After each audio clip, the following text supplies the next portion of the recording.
Hey y'all, Flickers of Fear time. So we're talking about an old movie, an old British movie on this installment. Going back to my birth year of 1972, we're going to be talking about a movie called Asylum, also known as House of Crazies, although I don't like that title as much. So if you know anything about British horror, probably the most famous studio, particularly in the 60s and 70s, was Hammer, obviously. They did a lot of, gothic horror, Dracula, Frankenstein, all that kind of stuff. However, there was also, I don't know if I'd necessarily call them rivals. I guess they sort of were, but they, kind of had a different market, I suppose. But the other studio was Amicus. Now, Amicus kind of more made their, they made their money doing anthology films largely. I think they only did one or two movies that were not anthologies, one of which I believe was And Now the Screaming Starts, which we talked about on the movie retrospective a little while back. And actually that movie and this movie had the same director, Roy Ward Baker, who also did he did some other Amicus stuff. He did The Vault of Horror, and he did some Hammer films too. I believe he did, Scars of Dracula. He did The Vampire Lovers, Quatermass in the Pit. He also did Moon Zero 2, which was on Mystery Science Theater, if you want to check that out. Not a super memorable movie, but the MST episode was good. But yeah, so Amicus was kind of known for doing horror anthology films, or as they called them, portmanteau movies, many of which were actually written by Robert Bloch, who actually did a lot of writing for movies and TV, but probably best known today as being the dude that wrote the novel Psycho, on which the very famous Alfred Hitchcock film was based. So that's kind of what you have here. I've seen like a lot of the Amicus anthologies. I mean, if you have been following this show at all, it's like, I just really have a lot of fondness for horror anthologies. I'm not really sure why. I like short stories. I like to write them. I like to read them. I don't know. There's just something about them that really appeals to me. So I kind of like the idea of doing a movie with all these sort of intertwining stories. So I feel like Asylum has like a really great framing device. Now, the framing device of this film is there's a dude named Dr. Martin.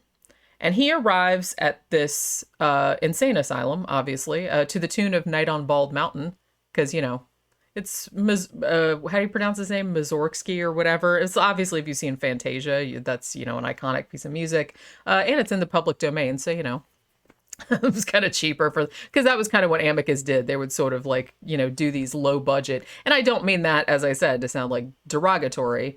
They did a lot with the little budget that they had. But yeah, like I said, they were kind of, whereas Hammer was doing more gothic type stuff, I feel like Amicus was doing more contemporary morality tales, kind of like an EC Comics type of thing that you would see later on with Creepshow. Not quite as lurid as that, but tales of revenge or, people getting their just desserts or something like that. And a lot of the stories from their anthologies were kind of like that. And Asylum is no exception.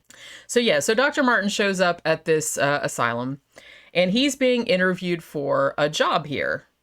Now, the guy that's interviewing him for the job is Dr. Rutherford, who is played by Patrick McGee. And it's really weird because I always know him. I mean, he was in a shit ton of stuff. He was in Mask of the Red Death, which we talked about not too long ago. He was also in A Clockwork Orange. And the funny thing about that was when he was in A Clockwork Orange, he played that character, that writer that was, he got attacked and then later he was in a wheelchair. He is also in a wheelchair in this movie. And he says the reason that he's in a wheelchair is because one of the inmates in the asylum, he had turned his back on him and he attacked him. So I guess he, crippled him for life or whatever. Now, Dr. Martin, I guess that Dr. Rutherford is not real jazzed about Dr. Martin's credentials. Maybe he thinks he can't cut it, at the asylum or whatever. So he kind of gives him this little task, this little game, like to see if he's got what it takes. Basically, he's like, okay, the inmate that attacked me is Dr. Starr, who used to be the head of this asylum, but then had a nervous breakdown and is now a patient. Now, you're going to go and interview these 4 patients, and I don't know if that's the only 4 that are in there, but whatever. So he's going to go interview these 4 patients, and he's like, and if you can tell me which one is Dr. Starr, then you can have the job. So that's essentially what the wraparound story is. So then he goes and interviews each person. That person tells kind of their sob story or how they ended up in the asylum. And then you also have this ongoing mystery, like a through line of who, which one of them is Dr. Starr. Because like I said, when Dr. Martin gets there, he doesn't know what Dr. Starr looks like. He doesn't even know if it's a man or a woman, because like I said, two of the inmates are women and 2 are men. So it could be any one of them, so I don't know if I've seen like a couple other reviews of this, and it seems like even though this came out in 1972, it's like nobody really wants to spoil the big reveal of who Dr. Starr turns out to be. So I guess I won't either, but you can still enjoy the movie not knowing that. I just like that they had that little added, that little added through line where it's like, you were trying to figure out like which one was which. And, you didn't know if like Dr. Martin would be able to figure out like which one it was. So I kind of like that they had that little added mystery going on in there. So basically, that's kind of your wraparound. And then they go into each of the patient's stories as he goes and interrogates them about their whatever. Now, as I said, all of these stories were written by Robert Bloch. I believe that most of the stories had already been published in pulp magazines prior, and he just adapted them for this particular movie. And I guess this frame story was actually based on one of his short stories called Home Away from Home. And that was actually published in the Alfred Hitchcock Mystery Magazine. And it was also adapted for TV on the Alfred Hitchcock Hour, if you guys remember that show. And they did a lot of Robert Bloch stories as well. And this framing story here was one of the ones that they did. Now, the first story, which actually I really like, I think the imagery in the first story is probably the creepiest. I will say that the first story is like the shortest, the most predictable, and it's so short, in fact, that it almost kind of seems more like a vignette, really, than a story, because it's like, you know where it's going to go, like pretty much from the jump. So basically, the first one's called Frozen Fear. And there's this, the patient that's in the asylum that's telling this story is this woman named Bonnie. Now, she has been knocking boots with this married dude. And the married dude his name is Walter, and he has a wife, Ruth, who's apparently super rich. And they despise each other, but I guess she doesn't want to divorce him because he thinks that he's going to take all her money or something like that. Or she enjoys like torturing him, like just by not giving him a divorce so he can go be with his mistress or whatever. So there's that whole setup. She does appear to know that the husband is fucking around on her. Also, Ruth, a little bit into voodoo, which they kind of get into at the little beginning there, which obviously is going to come into play later on. So pretty much all that happens in this one is that Walter and Bonnie, the mistress, they're basically like, well, we got to kill this bitch, right? Because we got to get her out of the way and then we'll have all our money. It'll be a win-win. So instead of doing something kind of simple or easy, just like poisoning her or pushing her off a cliff or whatever, Walter decides he's going to kill her with an axe and cut her body into pieces, wrap each of the pieces in like brown butcher paper, and then he's going to put him in a freezer and profit? I don't know. He's going to do something with them later. I think he's going to dump them like at different places, to get rid of them. However, it will come as a surprise to no one that because Ruth was into voodoo and shit, the voodoo magic like pretty much reanimates all of her separate parts, and they come crawling after the evildoers. And like I said, it's actually pretty effective. I really, really like the shot of Ruth's severed head, like wrapped in this brown paper, kind of coming after the mistress or whatever. And like the mouth is going like in and out, like it's breathing and stuff. And then, there's like legs scooting across the floor, like all of this. So it's actually like, this is not a gory movie by any stretch of the imagination. I don't remember it being particularly bloody or anything, but it does have a lot of like really effective, like creepy imagery like that. So like I said, this is just a very basic, like straight up revenge story. The body parts come, they kill Walter. Bonnie gets away, but because her story sounds outlandish, they put her in the asylum. That's how she ended up there. Now, the second story is called The Weird Tailor, and this is a very, very strange story. This is actually the one that Peter Cushing is in. He's not in this movie very much. He's only in this one segment, and he's only in like kind of 2 scenes. But obviously, he's always going to class up the joint because, everybody loves Peter Cushing. Come on. So this is about a dude named Bruno, who is a tailor, and he's fallen on some hard times, him and his wife, and he doesn't have any money. And his landlord is kind of, pounding down the door, like wanting the rent money and whatnot. And Bruno's like, shit, man, what are we going to do? And then it turns out that Peter Cushing shows up with this really, really strange otherworldly-ish looking fabric. It's kind of like, what? I don't know. It's like weird, like iridescent. I can't really describe it.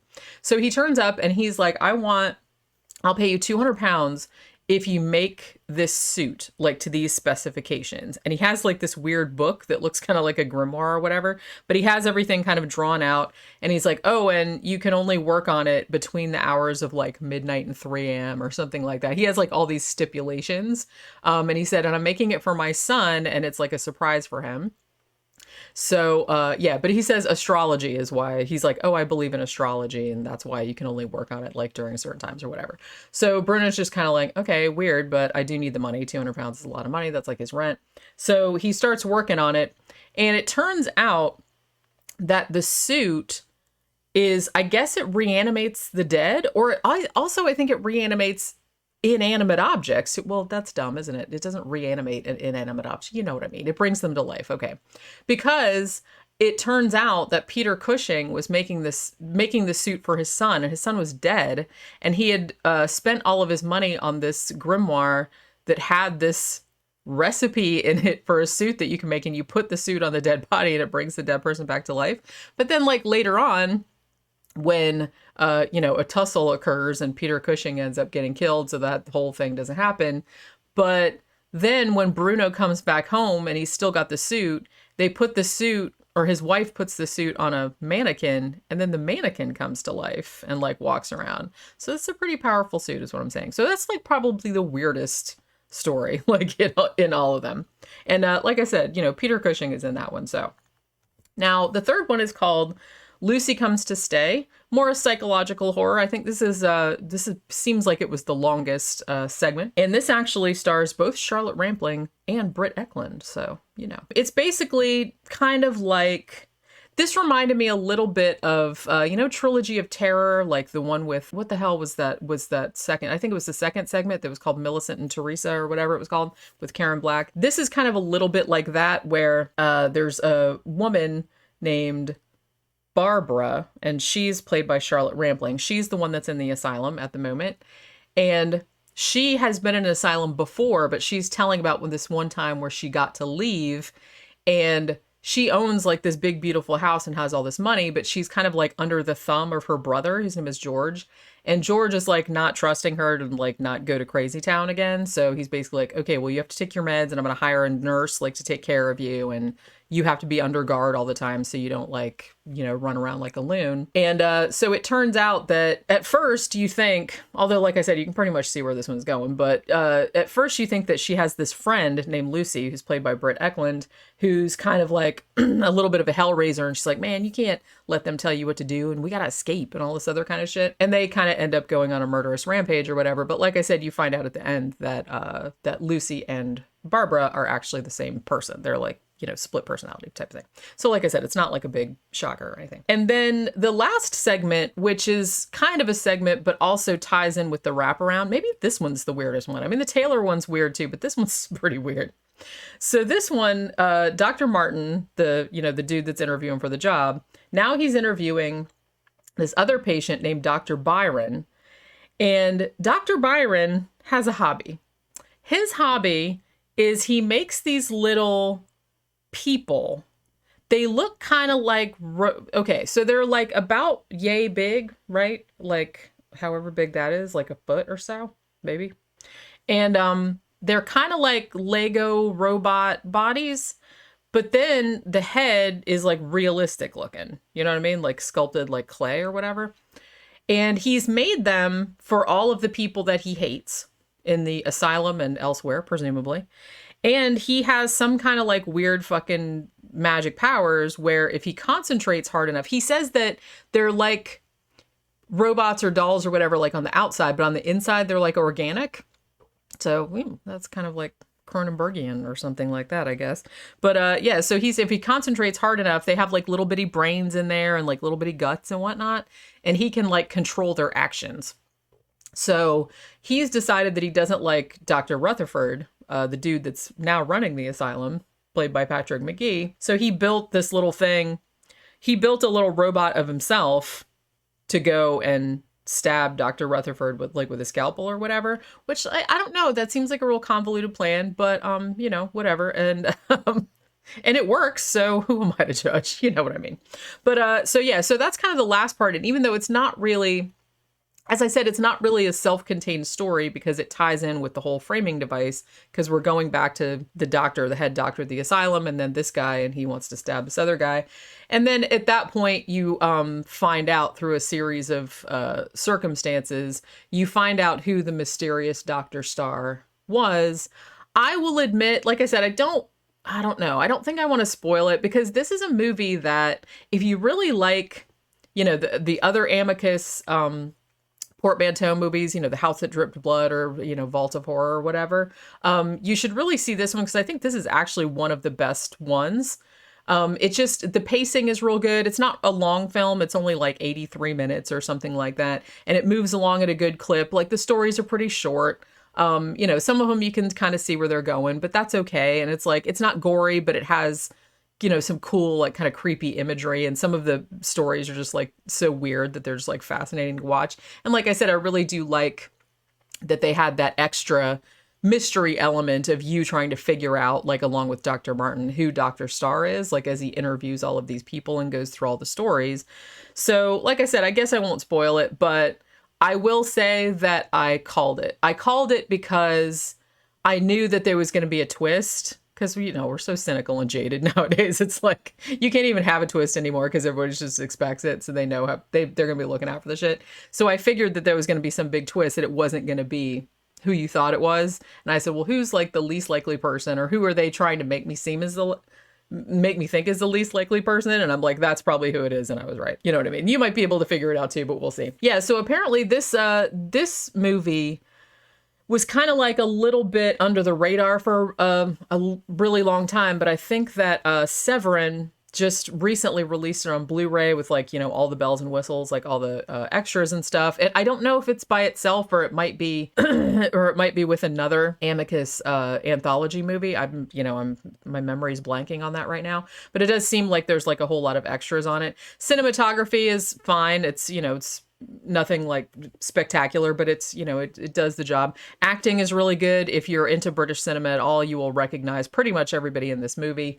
You know, not just Peter Cushing, but there's like tons of other really well-known actors who, you know, I guess in the case of like Charlotte Rampling and stuff like that, this was kind of before she had done The Night Porter, I think. So this was a little bit before her kind of like big breakout role. But yeah, so you'll pretty much recognize everybody in here. And as I said, if you're into anthology movies, if you like British horror from this era at all, like Hammer or anything like that, then you should probably check this out, because I actually really dug this. And at the moment, if you're in the US, I'm not sure about other countries, it is on Shudder. Shudder actually just added a whole bunch of Amicus films, including And Now the Screaming Starts, Beast Must Die, some other ones like that. So yeah, so if you're into that at all, then probably you should get Shudder if you don't have it already and go watch it. But yeah, definitely check out Asylum from 1972 if you like anthologies at all. And I will see you on the next Flickers of Fear. Bye.